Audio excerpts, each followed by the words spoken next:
दोस्तों, आज अखिलेश यादव ने एक बयान दिया जिसमें कि जिन्ना का नाम लिया और उसके बाद बवाल है। उत्तर प्रदेश में चुनाव हैं। उत्तर प्रदेश में चुनाव हों, यूँ तो भारत में चुनाव हो और उत्तर प्रदेश में चुनाव हो और स्पष्ट चीज़ें, राम मंदिर, मुसलमान, जिन्ना, पाकिस्तान, ये ना आए तो शायद हमारे यहाँ का चुनाव पूर्ण नहीं होता है। पर इस बार मामला ये है कि इस बार भारतीय जनता पार्टी की तरफ से नहीं, अखिलेश यादव की तरफ से ये शुरुआत की गई है। तो आज उन्होंने जो बयान दिया उसको सुनते हैं।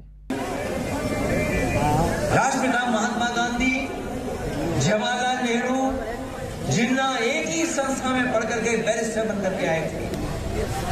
एक ही जगह पर पढ़ाई लिखाई की उन्होंने, वो बैरिस्टर बने, उन्होंने आजादी दिलाई। उन्हें किसी भी तरीके से किसी का भी संघर्ष करना पड़ा होगा तो वो पीछे नहीं हटे। एक विचारधारा जिस पे पाबंदी लगाई, अगर किसी ने पाबंदी लगाई थी तो लोग सरदार पटेल जी ने उस विचारधारा पे पाबंदी लगाने का काम किया। में उन्होंने शुरुआत में ये कहा कि ये जिन्ना, जवाहरलाल नेहरू, सरदार पटेल और महात्मा गांधी, ये सब ने एक ही इंस्टीट्यूट से पढ़ा। तो ये बात बिल्कुल सही है। आप यहाँ पर ये एक जानकारी देखेंगे, इससे आप समझ पाएंगे कि ये बात उन्होंने बिल्कुल ठीक कही है। ये 4 इंस्टीट्यूट हैं वहाँ पे।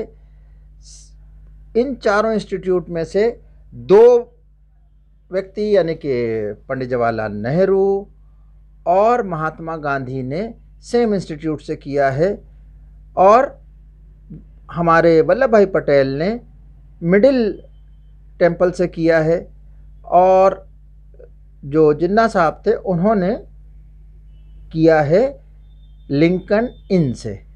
चौथा जो इंस्टीट्यूट है उसमें से भी कुछ भारतीय रहे होंगे। उस दौरान ये इंस्टीट्यूट बड़ा प्रीमियर रहा है। ये चारों मिलाकर ये ऑलमोस्ट एक ही जगह हैं और खैर महत्वपूर्ण ये नहीं था। तो ये बात तो उनकी सही है कि इन चारों ने मोटे तौर पर एक बड़ा सा जो इंस्टीट्यूट है उस सेम से किया है। अब आगे चलते हैं, उन्होंने कहा क्यों।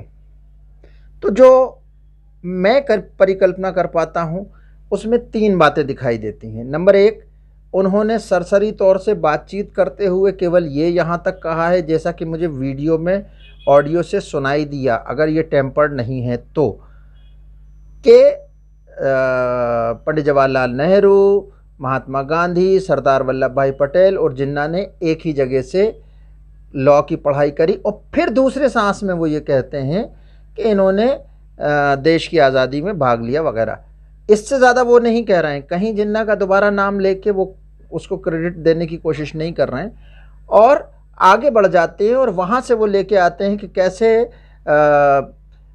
आरएसएस के ऊपर बैन लगाया गया और वल्लभ भाई पटेल का रोल वगैरह, इस तरह से चीज़ें हो गई।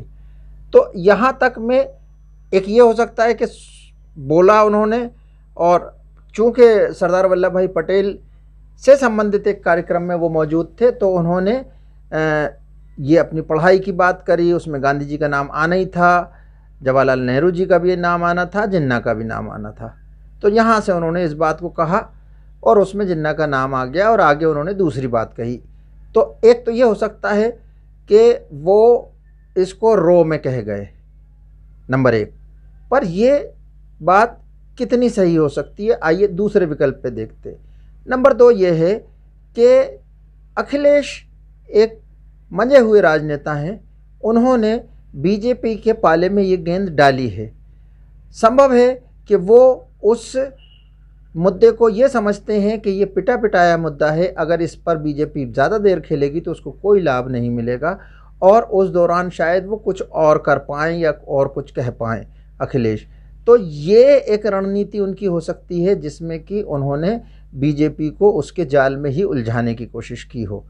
नंबर 3 ये हो सकता है कि अखिलेश को ये लगता है कि मुसलमानों में कोई सेक्शन है, उत्तर प्रदेश के मुसलमानों में सेक्शन है जो कि जिन्ना को आज भी अपने लिए महान मानता है। ये 3 ऑप्शन हैं। अब तीनों की विवेचना करें कि तीनों में से कौन सा प्रतीत होता है ज़्यादा सटीक। तो पहला जो ऑप्शन है उसमें आप देखेंगे कि अखिलेश यादव की अगर ज़बान स्लिप हो जाए तो ये वो खांटी के राजनेता हैं। उन्होंने पूरे पूरे 5 साल उत्तर प्रदेश में सरकार चलाई है, पिताजी से विरसे में राजनीति मिली है, बेहतरीन किस्म की पढ़ाई करी है और एक अच्छे ऑरेटर दिखते हैं वो। तो उनका दिमाग और ज़बान ऐसा नहीं है कि ज़बान ज़्यादा आगे चली जाए और दिमाग पीछे रह जाए। तो मैं ये मानता हूँ कि पहले वाले ऑप्शन की संभावना बहुत कम है। अब हम देखते हैं तीसरे ऑप्शन को। तीसरा ऑप्शन इसलिए कि मुझे दूसरा ज़्यादा सटीक दिखता है। तो तीसरा ऑप्शन जो है कि मुसलमानों में कोई सेक्शन हो जो उत्तर प्रदेश में जिन्ना के लिए हमदर्दी रखता हो। तो ये बात मुझे बिल्कुल गले नहीं उतरती है कि मुसलमानों में कट्टरपंथी हो सकते हैं, वो ये भी बात कर सकते हैं कि गांधी जी पे सवाल उठा सकते हैं, वो ये बात भी कह सकते हैं कि हमारे साथ भारत में इवन अखिलेश जी न्याय नहीं कर रहे हैं, जो कि हमें दिखाई दिया जब आज़म खान गिरफ्तार हुए हैं। तो एक मुसलमानों का उत्तर प्रदेश का एक सेक्शन है जो कि अखिलेश को ज़िम्मेदार मानता है कि क्यों आज़ाद नहीं हुए हैं अभी तक अपने, क्या नाम है उनका, आज़म खान साहब। तो ये चीज़ तो समझ में आती है, वो और कोई खड़े स्टैंड ले लें अपनी पहचान और जान के लिए, अपने अस्तित्व के लिए, तो वो समझ में आता है। पर जिन्ना से करीबी होकर क्या मिलेगा किसी भी व्यक्ति को? जिन्ना के बारे में अंबेडकर साहब ने एक बहुत अच्छी, उसके बारे में कभी अलग से बात करेंगे। अंबेडकर साहब ने एक किताब लिखी थी तकरीबन मेरे हिसाब से शायद 1940 के आसपास, formation of partition of India और फॉर्मेशन ऑफ पाकिस्तान और पार्टीशन ऑफ इंडिया, इस नाम से किताब लिखी थी। और उसमें उन्होंने बड़ी अच्छे ढंग से विवेचना करी थी, जिसमें से एक बात मुझे आज तक याद है कि उन्होंने अंग्रेज़ी में ये कही थी कि Jinnah started a struggle to safeguard the rights of minority Muslim and he is ending his struggle by taking sides of majority Muslim. यानी कि जिन्ना ने संघर्ष शुरू किया था अल्पसंख्यक मुसलमानों के हितों की रक्षा के लिए, और वो अपनी लड़ाई को ख़त्म कर रहे हैं बहुसंख्यक मुसलमानों के साथ खड़े होकर। इससे क्या तात्पर्य था कि जो जिन्ना ने इस बात पे एग्री कर लिया था कि जहाँ पे मुस्लिम आबादी ज़्यादा है वो हिस्सा अलग ब्लॉक या अलग देश के तौर पर दिया जावे। तो इसी की तरफ इंगित करते हुए हमारे ज़बरदस्त आदमी अंबेडकर साहब, पढ़ने लिखने वालों में इनसे बढ़कर कोई नहीं। तो अंबेडकर साहब ने ये चीज़ रेखांकित की थी। तो जिन्ना के साथ खड़े होकर किसी भी भारतीय को मुझे नहीं लगता कुछ मिल सकता है, इंक्लूडिंग मुस्लिम।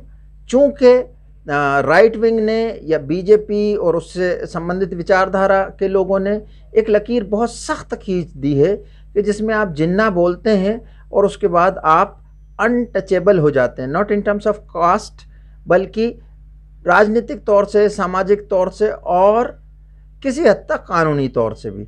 तो इन परिस्थिति में आडवाणी जी को मत भूलिए, उन्होंने इन्हीं जिन्ना की भेंट चढ़ी थी और उनका पूरा करियर, उनकी लोकप्रियता और सारा कुछ, जबकि उन्होंने इतना बड़ा राम मंदिर का आंदोलन चलाया, बीजेपी को में प्राण फूके, पर वो उसके बाद जो हटे हैं तो किसी के प्रयासों से कभी भी वो वापस नहीं आ पाए एरिना में, पॉलिटिकल एरिना में बीजेपी के। तो एक्सक्यूज़ मी, मेरी समझ में ऐसा कोई सेक्शन अगर मुस्लिम्स में है तो वो इतना लामबंद, इतनी बड़ी संख्या में और ऐसा पॉपुलेटेड नहीं हो सकता जिसके के लिए आप ये स्टेटमेंट दे के ये उम्मीद करें कि आप उनको अपनी साइड ले लेंगे।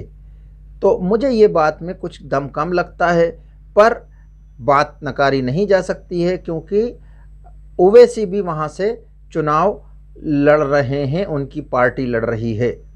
तो हो सकता है अखिलेश ने कहीं ये सोचा हो कि मैं ज़्यादा मुस्लिम हितैषी दिखूं, उस चक्कर में वो कह गए जिसकी ना तो राजनीतिक तौर से आवश्यकता थी, ना मुसलमानों में कोई साइजेबल और विजिबल पॉपुलेशन का हिस्सा इसको चाह रहा होगा और इसके बिना पे वोट मिल पाए। परंतु फिर भी उनको लगा हो कि मैं ज़्यादा मुसलमानों का हमदर्द नज़र आ सकता हूँ, शायद ये उनकी अपनी समझ या उनके आसपास के लोगों के द्वारा हो सकता है। तो इस तीसरे की भी संभावना मुझे सबसे कम लगती है। फर्स्ट और थर्ड ये गए। अब सेकंड को हम बात करते हैं। तो सेकंड में जो मुझे लगता है कि अखिलेश यादव बहुत चतुर राजनेता हैं। उन्होंने बड़े लंबे समय तक मैदान में नहीं आए, दिखाई नहीं दिए, रोड पे कोई संघर्ष नहीं किया और अपनी पार्टी का जो चुनावी अभियान है वो बाकी पार्टियों के मुकाबले, इवन कांग्रेस के मुकाबले बहुत लेट शुरू किया। वो दिखाई दिए नहीं इसलिए लेट कहा जा रहा है, पर वो अंदर ही अंदर। तो अखिलेश ने ये काम करते हुए संभवतः ये चीज़ समझी है कि अगर बीजेपी को हमें हराना है तो बीजेपी को उसके पसंदीदा क्षेत्र में ही ले जाके हराना होगा। तो उन्होंने बहुत मुमकिन है इसीलिए ये चीज़ छेड़ दी, क्योंकि शायद उनका अनुमान या उनके आसपास के लोगों का आकलन हो या कोई सर्वे करवाया हो कि बीजेपी से आम जनता महंगाई, कोरोना और दूसरी चीज़ों को लेकर काफ़ी परेशान है। तो अगर इस दौरान एक लंबा समय निकलवा दिया जाए बीजेपी का इसी बात में कि वो पुराने मुद्दों पे बात करे, ख़ास तौर से जिन्ना वाला मुद्दे पे बात करे, जो कि कम आम लोगों को समझ में आएगा, उनको इतनी गहराई से आंदोलन चलाए बिना, एक कैंपेन चलाए बिना बीजेपी नहीं समझा पाएगी कि अखिलेश जी ने ये क्या कह दिया। परंतु बीजेपी की पूरी मशीनरी इसमें लग जाएगी और वो इसी की काट में या इसी को आगे पहुंचाने में लगी रहेगी और इस दौरान शायद वो माइलेज हासिल कर ले। मुझे सबसे ज़्यादा संभावना, यदि वो राजनेता वाकई, जैसा मैं समझता हूँ, जैसे कि अमित शाह साहब हैं, अखिलेश यादव हो गए, योगी आदित्यनाथ उतने ज़बरदस्त राजनेता नहीं हैं। उनके साथ एक ज़बरदस्त फोर्स है जो उनको मदद करती है, जो उनके गोरखपुर की पॉपुलेशन है, उनके हितैषी हैं और अब वो हिंदू हृदय सम्राट हो गए हैं कम से कम मोदी जी के बाद। तो वो बात ठीक हो सकती है, परंतु वो उतने चतुर राजनेता नहीं प्रतीत होते हैं अभी तक के कामों से। वो बहुत स्पष्ट बोल देना, बल्कि बड़बोलापन कर देना, उस तरह की चीज़ों में है। तो अखिलेश का ये तीसरा वाला पॉइंट मुझे लगता है ये आने वाले दिन बताएंगे कि अखिलेश के इन तीन में से ही कोई कारणों में से उन्होंने ये कहा या कोई चौथा कारण था जो हम सबकी सोच के परे था। कुल मिला के अभी जो दिखाई दे रहा है कि उन्होंने एक गेंद खेल दी है बीजेपी के पाले में और वो गेंद पसंदीदा जगह पे डाली है, जो बीजेपी जिस एरिया से सर्व करती है या जिस एरिया पे सबसे अच्छा खेलती है, तो शायद उसको वहीं पे गेंद कराते हुए फिर कोई गेंद डाली जाएगी जो गुगली या ऐसी होगी जिस पे कि शायद उनके लिए परेशानी खड़ी हो जाए और इस दौरान बीजेपी को थका लिया जाए। बाकी देखते हैं, आने वाला समय बताएगा। Thank you very much. उम्मीद है आपको ये एनालिसिस पसंद आया होगा। लाइक, शेयर, कमेंट परंपरा है, आप भी करिए। Thank you very much.